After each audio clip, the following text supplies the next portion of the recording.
and we're going around the ice now. So we just started to turn back towards Canada. Okay. But a lot of people that are not 100% today. A little bit of seasickness going on with what's going on, with what's happening. Yeah, exactly.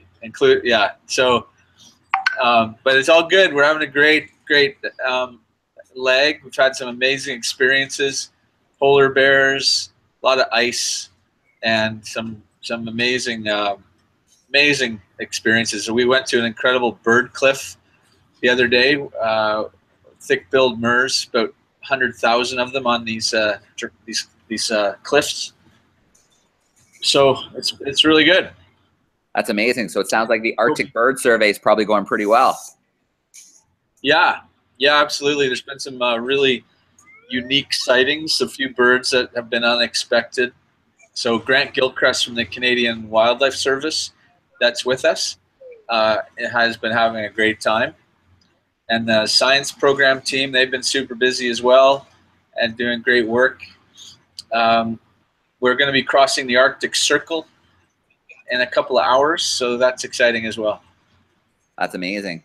So we've connected twice.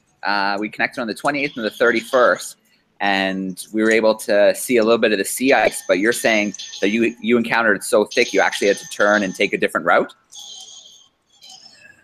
Yeah, so we entered the sea ice a few days ago, and when we came into Frobisher Bay, and we got through that, no problem at all, and we went through it on the way back out. 2 days ago, we intentionally went into some ice to look for bears and walrus, and really to experience the ice. We had a perfect day for it. But in order to go from there up the coast of Baffin Island, we had to go offshore because the ice there's so much ice right now that it would take us, I mean, yeah, we can go through it, but it would take forever. Yeah. And some of it, actually, we probably could not go through it. It's 10-10 pack ice. Okay. So the fastest way through ice is around it, and that's what we're doing right now. All right. Well, if you want to give a wave, Jeff, we have a group joining us from the Canadian Museum of Nature. I'll put them up on the screen. They should fill your screen now. Hey, guys, how's it going? Hey, everybody. Oh, do you want to make sure? I don't have volume. Do you want to make sure you guys have your sound turned on? I can see you nice and clear, but I can't hear you. There we go. I can hear you now. Excellent. So here we are with the few visitors. Hi, Jeff. You're looking fine. Oh, hi there. I'm feeling good. Nice to see you. Hello, everybody at the museum. Bonjour tout le monde. Hello from our Canada C3 ship. We're in the middle of the Davis Strait right now between Greenland and Baffin Island. And if you look out behind me here, you can see some of the big waves that we've got. The ship's really moving quite a bit. We get some, yeah, there's a good one over the bow. And we're making our way north up the coast so that we can get to a place called Kicker-Tarjuak in a few days. So, but it's great to have you join us. And I'm here with some of our team. This is Mark Graham from the Museum of Nature. Everybody, hi. Mark is our chief scientist on board, and this is Peter. Everybody. Peter's with the DFO, Department of Fisheries and Oceans, and important member of our science team. And this is Roger. Roger's our second officer. Hi. He's helping navigate the ship safely right now here in the Davis Strait. So we had some questions for you because we know that you were doing, well, maybe not today, but you were doing water sampling all along the previous legs of this trip. So, given that it's unlikely you're doing it today, when do you think you'll be picking up your studies as you enter back into Canadian waters? Yeah, there's no water sampling today except for the waves crashing over the ship. But guys, when do you think the next water sampling will take place? As soon as we get through the pack ice closer to shore, we're going to get our research boat into the water, And Peter's our specialist in working in the research boat, so maybe he can give you a few comments on how that goes. Yeah, so probably in about 2 days we'll hit the coastline and we'll get a chance to go out again. And most of our days are filled with stopping at up to 5 to 7 stations. We'll do various types of water collection for lots of different groups, including putting a hydrophone in the water to listen to the sounds of the ocean, the soundscape. And we put some nets in the water to collect some zooplankton samples and quite a few different projects. There's about 6 or 8 projects at any one time that are running from the science rib. What's a science rib? RIB is an acronym for a rigid inflatable boat, and that's the type of small research vessel that we leave from the larger vessel on. So it gets craned off every day with about 4 of us, and we run out to areas of interest and collect our water samples. We might even be able to show you that boat. If you look carefully down below there, you might see the orange boat. That's the RIB. That's the Zodiac we use for science, and those black boats we use to go out. You might even see some kayaks down there as well that we use. Can you tell us? I know that in the staff room, you were particularly interested in things like what has been your favorite thing to encounter so far on your journey? Oh, that's a good question. Well, I think a lot of people would maybe say the mother polar bear and her cub we saw 2 days ago. They were lying on some sea ice, and we came up with the ship. And the bears, they just sat there rolling around, looking at us. They really couldn't care less that we were there. And it was a beautiful sunny day. And just to be able to be with polar bears for a little while was, I think, something nobody will ever forget. What about you guys? Hey, as we approached those, got close to where the polar bears were, the ship was slowly moving through ice. And as the pieces of ice, and these are pieces of ice 20, 30, 40 feet and flat, as they were moving and flipping, Arctic cod were swimming from underneath the ice. And the Arctic cod are these little fish, 5 or 6 inches long. You can see them in the Arctic Gallery in our museum where you guys are. They were swimming from under the ice because that's where they normally live. And it just reminded me of what feeds all the seals and whales, the sort of things that the polar bears are eating at this time of year. So it was nice to see those little fish. That was a highlight for me. What about you, Peter? Yeah, I think that watching the cod was a good highlight for me. It's interesting to see how the algae grows on the bottom of the ice, and then you get other small species that eat the algae, and then the fish are eating those. So just having a little bit of life on the bottom of an ice, which you would think would be a really inhospitable place to live, there's still lots of things going on. So that was pretty neat to see. And also, three days ago, we went to a really big bird cliff, and we saw thousands of thick-billed murres and kittiwakes and some other seabirds, glaucous gulls. It's so impressive to be beside a huge Arctic seabird colony. And of course, icebergs. We've been seeing icebergs that are practically as big as the Museum of Nature. That I would like to see, but only from a distance, I think. Now, I have a few questions here in my hand, but I'd like to give the opportunity to our audience to ask a question, or maybe put it to you and let you mull over it for a moment, and I'll come back. How does that sound? Want to think of a question if you want to ask? Does anyone have a hot topic right now? You have one? No? You look like we're warming up. We're good? Okay, then I have some questions for you. I have one that says, for those of you who have been on for a long time, which I think you all have, one of the questions from our wall here in the C3 Hub is, how many types of whales have you found so far on the trip? How many types of whales have we found? Well, good question. Thank you very much. We've seen beluga whales, especially down in the Gulf of St. Lawrence, around the Saguenay Fjord. Those are the white whales, beautiful, beautiful whales. We saw lots of those. We saw some minke whales, which are, oh yeah, there's one. That's one.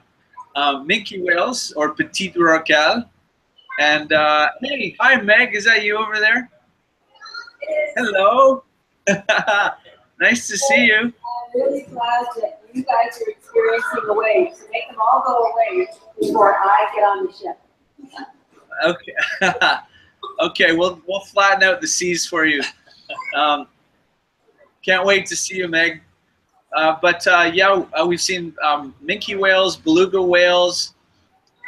We might have seen a couple. We definitely saw humpbacks down near Newfoundland. Lots and lots of humpbacks.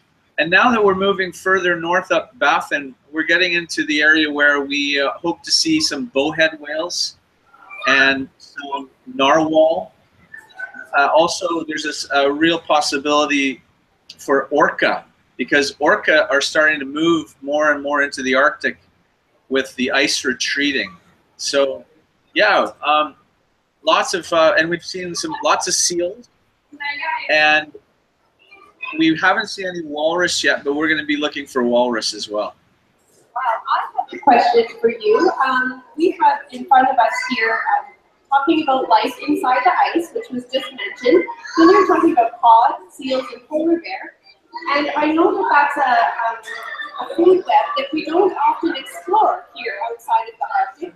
But can you give us an idea? Have you seen anything changing? Are you expecting to see anything different from when you went previous to the Arctic?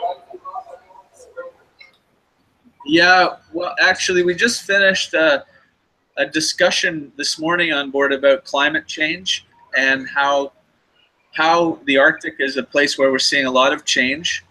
A lot of that is is ice, sea ice. Even though we have a lot of ice here, overall, the sea ice in the Arctic is diminishing. Glaciers are diminishing in size and melting. The Greenland ice cap, which is just off to our starboard side here, just over there, is really melting rapidly. But maybe Mark, you could talk to. You're seeing one of the studies you're doing is about plants, isn't it? And some changes there. So what we're monitoring all the way around Canada, and especially through the Arctic, is all the plants along the coast. We've been diligent in taking vascular plants and lichens and mosses just so we can build an inventory of what's distributed all around our coast. The other thing we're doing that's going to help scientists compare to look for changes is measuring a lot of the water chemistry when we're out on our research boat. So we're taking careful notes on the salinity, the depths that we're working over, the chlorophyll levels, oxygen levels in the ocean. So those kinds of things are highly comparable from other studies that have happened in these areas 10 and 20 years ago. So all that is a good comparison to help us tell if there are differences in the oceanography, but also the productivity of the ocean. How many plants are living in certain areas? When you look at chlorophyll concentrations, that means you're looking at how many plants, microscopic plants, are living in those areas. And so the data we're collecting that Peter and I are doing in this research boat are going to be used by scientists who have done a lot of other work here and in these areas in the past year. So a good baseline of data to compare against. I hope that answers your question. By the way, I'll try to show you down below here one of the science laboratories on the ship. It's where Peter and Mark spend a lot of their time. It's that green box on the deck. I don't know if you can see that or not, but that is a mobile laboratory container from Dalhousie University, and it's pretty cool. It's one of the two scientific laboratories we have on the ship. So, Peter, if I can just pop in for a second. These Hangouts are all recorded, and they're going to be used by classrooms when they get back in September to catch up on what they missed from the C3 expedition over the summer. Can you tell us a little bit more about the sampling you're doing? Are you doing surface sampling, or are you able to sample from different depths? We do, yes and yes. We do surface sampling and sampling from a few different depths. There's one really large project on the ship, which is for sampling for environmental eDNA, and that's a surface collection. We've also got, like Mark was saying, some water sampling from deeper down, which is sampling for those microscopic plants that Mark was talking about. Then we also have some really deep net tows, and those are some of the deepest collection types that we have off that science boat. And a net tow is a net that's about half a meter across and maybe 5 meters long. It's a big tapered cylinder that we put through the water column and pull back up, and then we rinse everything that we've caught in the net back into a jar and preserve it, and that gives us an idea of zooplankton diversity in the water column where we're sampling. And a lot of these projects have overlaps, and they have benefits from looking at each other's information and data. Okay, and then if you had to take a guess at how many water samples you'll take over the course of the C3, do you have a guess at how many you're probably going to end up taking? Oh, well, we sample probably once every 2 or 3 days, and we collect over 15 liters that's then filtered into different sample components. And we're filling 2 freezers and a couple fridges full of preserved water samples. So by the end of the trip, there'll be thousands of water samples that are collected. One of the big difficulties of doing water sampling, not as much a difficulty, but you can imagine trying to get all that water back to a lab where it can get looked at it. So we're trying to do as much preparation in that sense as possible, so that we can send back filters that have all the valuable information associated with them back to whoever is carrying out the project. So on a day like today, I guess that there's probably not a lot of science going on, just because you don't want to drop anything or have anything kind of shift around on you. Yeah, right. Days like today are just preparing for our next day and trying to streamline our program, find out where there's holes, and trying to make it just as efficiently and as good as possible. I'll tell you the other cool thing about days like this, where you can't really get out on the deck to work. There's about 30 really super interesting people on this ship with us, and coming at this voyage from all different directions. There's a poet, there's a musician, there's artists, there's other scientists, there's just ordinary everyday Canadians, there's an NHL hockey player, and all of us sat around for about 2 hours this morning to talk about climate change. And you just gather some really interesting perspectives on how a subject as broad as climate change, what that means to everybody, and the ways that they think about it and what they're doing themselves about it. So it's pretty amazing, the kind of conversations that happen on this ship. I can science imagine. topic like that. I can imagine. I'm jealous. I'm sure you're having amazing conversations in the evenings, and you're getting to meet an amazing group of people from across Canada. It really is. This whole expedition is really quite amazing, and it's awesome to be a part of it in a small way. With the science aspect of it, this is a pretty unique opportunity. Has there ever been an opportunity like this to sample so much of the Arctic? So usually when a science expedition goes out, they're going to a specific place like Hudson Bay or Davis Strait, and they really concentrate on that, and they sample the heck out of it to get really sort of quantitative understanding of what's in a smaller area.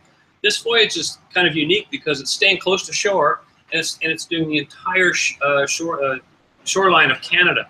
So it gives a really good chance to have snapshot looks at the whole coastline, and it gives a good comparison of how things might be different on all those coasts. So it's a little bit unusual compared to other science voyages that are ship-based. So we'll jump back to we'll jump back to our group from the Canadian Museum of Nature. I saw that they just sent a question to me typed over, and they're wondering if you're expecting the sea to get more salty, maybe in different areas. That's a good question. Yeah, you want to answer that, Peter? Or is that, Yeah, what's that?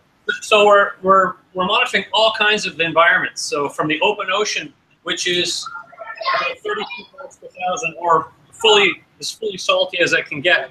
And yesterday we were in a place called Tucalito Inlet, which had a big river at one end of it, and the water that we were sampling at that far end was only 27 parts per thousand. So there was an influence from that river.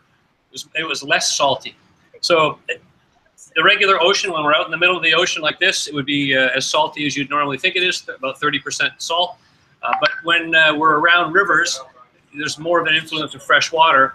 We're also sampling those rivers. There's a project we're supporting that's looking at characterizing all the rivers that we pass by their chemical composition. So they're keeping a good list of that, and we'll be bringing them water samples as part of those thousands of water samples we're taking. Hey, Grant. If anybody likes seabirds out there, we happen to have one of Canada's seabird experts here on the bridge right now. This is Grant Gilchrist from the Canadian Wildlife Service, and Grant's a pretty happy guy because we've been seeing lots of birds, eh? Yes. Yeah, and we're way out in the Davis Strait, so we're seeing birds that are very far offshore, and they're feeding happily in these strong winds and these enormous waves. So it's pretty spectacular to watch them carefree foraging on the sea. But we're having a busy, rough day out here in Davis Strait, but we're up on the bridge and we're enjoying the wild of the open ocean. This is the ice that we were talking about. You can see right here, this is the ice chart.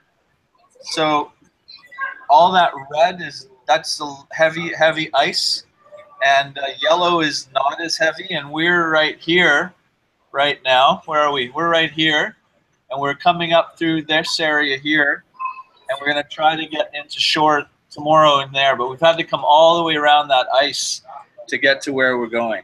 So ice navigation is a big part of our journey right now. Well, it looks like you have some amazing technology to help you out there. Yeah, we've got a great partnership with the Canadian Ice Service that is really helping us to get the latest information to know where we can and can't go. And we also have a great ship, which is an icebreaker, and we had a lot of fun in the ice the other day, which allowed us to get into Tucalito Inlet and see those polar bears. All right. Well, Canadian Museum of Nature, do you guys have another question? I think you told us everything we could want to know about this. Oh wait, no, that's not true. Hang on.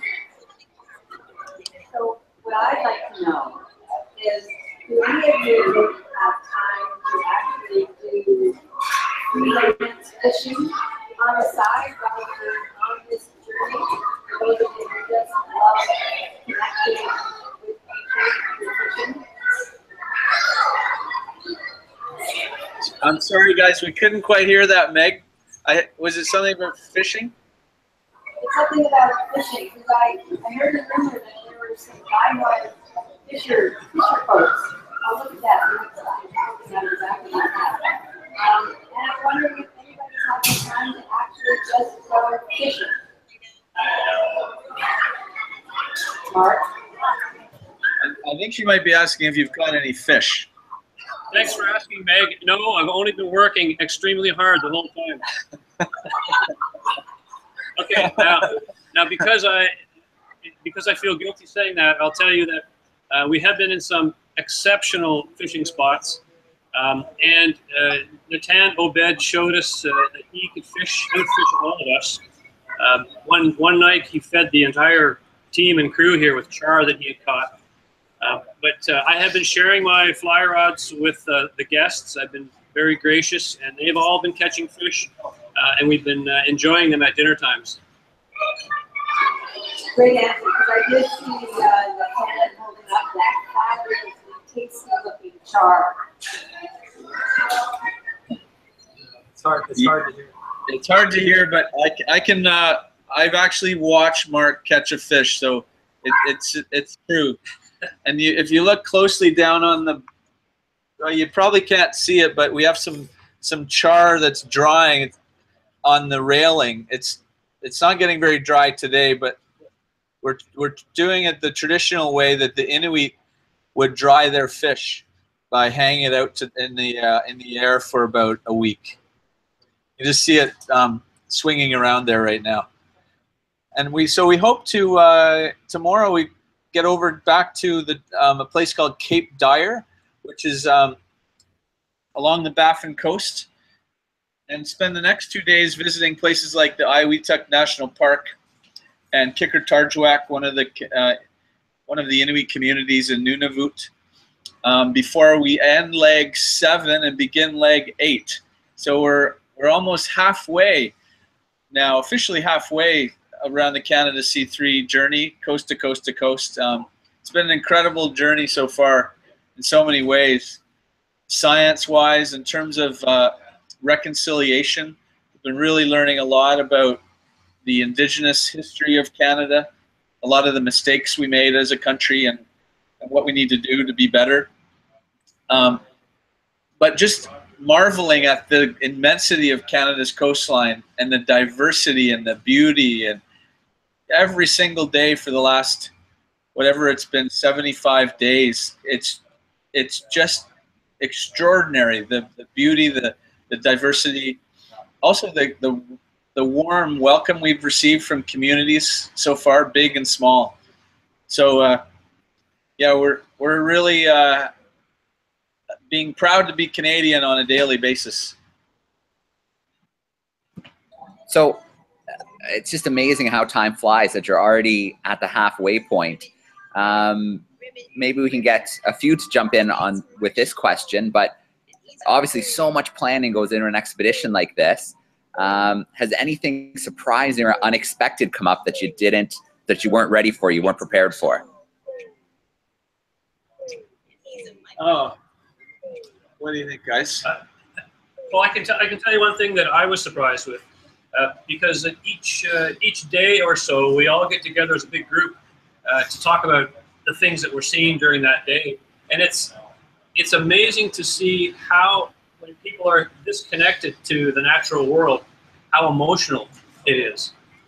Whether that's just talking about a pure natural history sighting. I saw several people crying when they talked about the polar bears and what that meant to them, or to the spiritual or really personal things that it brings out in people to be so aligned with nature for a time that nothing else interrupts them from doing that. So I wasn't ready for how powerful that would be. Yeah, I think for me, it's the biggest thing. We knew this was going to be a voyage of reconciliation. Maybe not understanding fully what that meant. And again, it's been much more emotional than I anticipated. We've learned a lot as well about Canada that I never knew before, particularly the Indigenous history and what things like residential school experiences were really all about,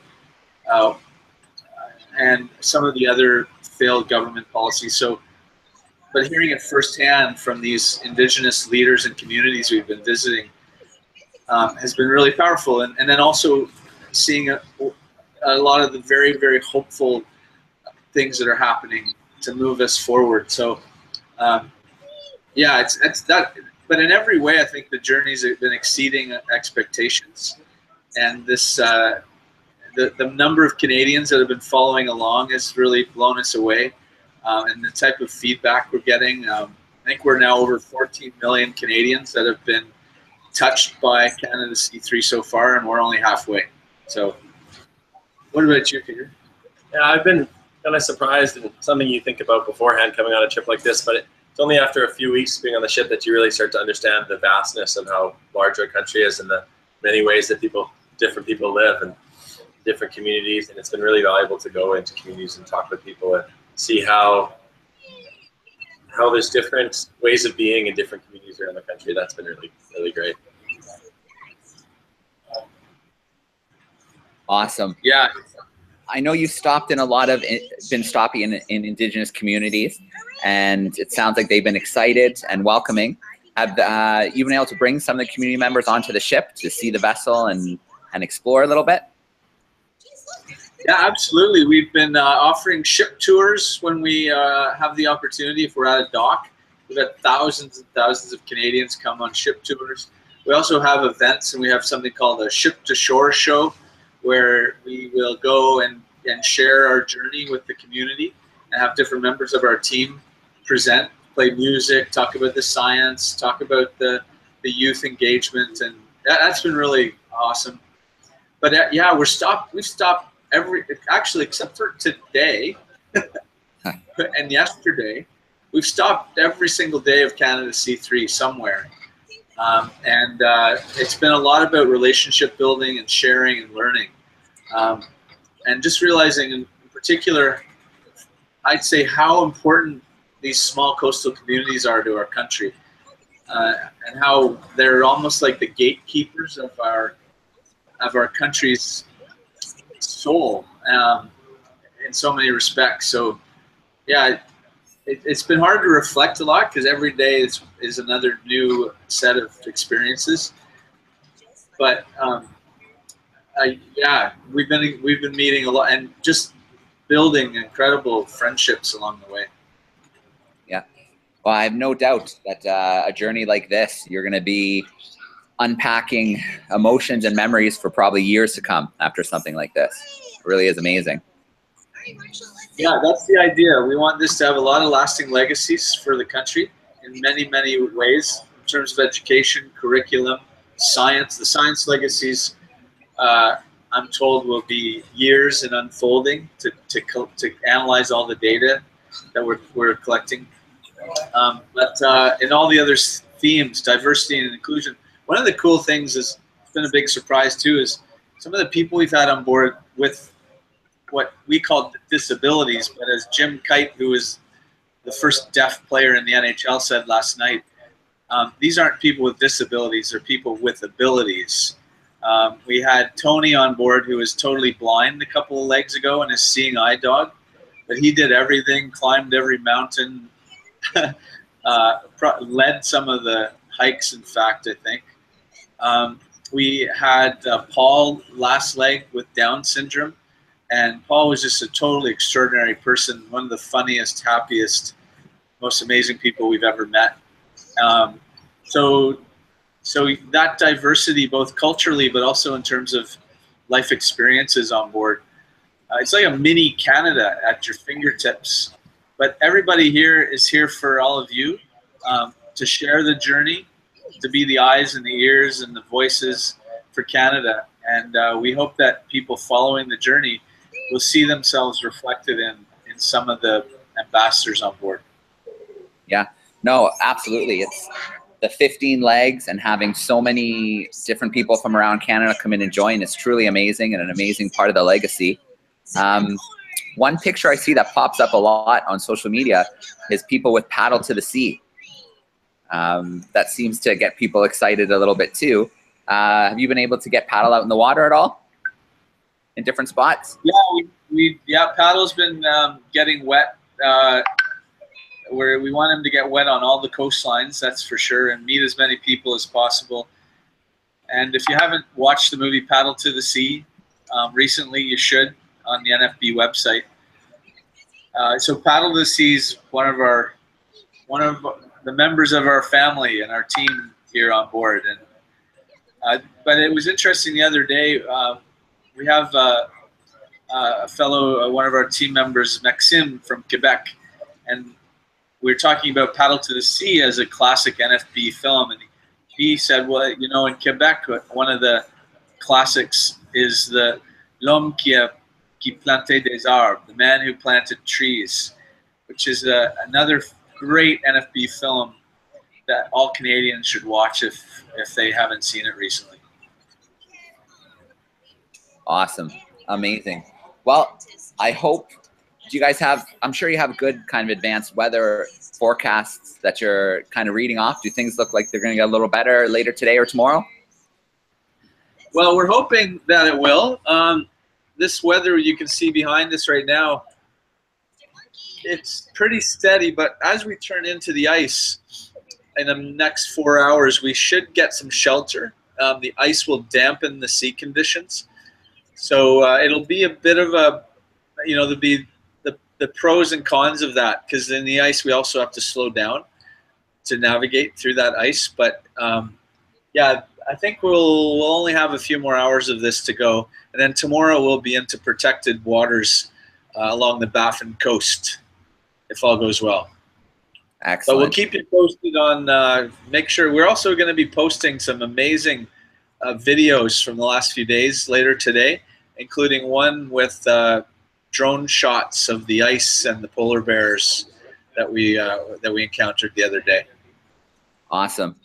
Well, anybody who's not following along on the Facebook page, I highly suggest you do, because there's an incredible amount of photos and pictures and media material you guys are putting out. Doing an incredible job, your comms team. Yeah, they're pretty amazing. They work very, very, very hard. And it's a great way of being able to share this journey. So we really appreciate everybody that is joining us. And it's what it's all about. That's really why we're here. And I'm wildly jealous of your connectivity. The signal right now is beautiful. You guys are coming in nice and clear. If you haven't looked at a picture of the C3, there's this big white dome on top that's giving them the ability to broadcast from the middle of the Arctic Ocean. It's absolutely incredible, the connectivity you guys have. Oh, one of our comms team just arrived. They don't get to talk much, but this is Michelle. Hi. Taking a lot of the pictures. How are you? That you guys have been seeing, including a few polar bears. Yeah, polar bears. Where are you right now? So there's a group joining us from the Canadian Museum of Nature in Ottawa, and I just saw them waving a second ago. And I'm going to see if I can take you guys outside for a sec. Hold on a second. Sure. Maybe you see. Yeah, let's go. Let's do this. I'm going to walk this way, open this door.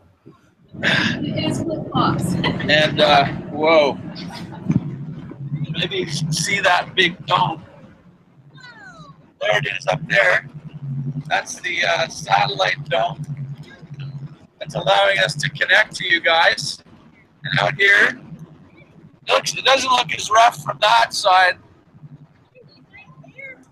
But you can see Turtle Island on the ship funnel up there. These are lifeboats, life rafts. Hopefully we don't need those. Gonna go back inside. There we go. It's a little cold out there. So we won't take you out on the bow right now. I don't think the computer would survive. Probably not a good idea for the tech. Very cool. Well, the connection's incredible. I had this radar right here. This is all those little white dots. Mostly are waves right now, but that's what we use to look at the ice. And we'll walk over this way on the bridge. See a few other things. This is the steering wheel of the ship. It's not very big, but it does the job.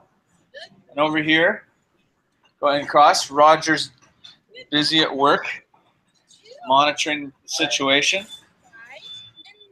And more radar, electronic charts over there that we use to navigate with. Yeah. So anyway, I think our computer's dying. All right. Well, we'll let you guys get back to your day. As always, it's such a treat to connect. I'm looking forward. We'll be announcing some August connections shortly. So we'll have more day camps and museum groups joining in for some more hangouts. But for now, keep dry, keep warm, and I guess more excitement coming tomorrow. I look forward to seeing those drone videos that you mentioned. All right. Thank you very much. Bye, everybody. Thanks, Peter. Thanks, Mark. And hopefully we'll see you guys soon on another connection. All right. Canadian Museum of Nature. Thanks so much, guys, for hanging out today. All right.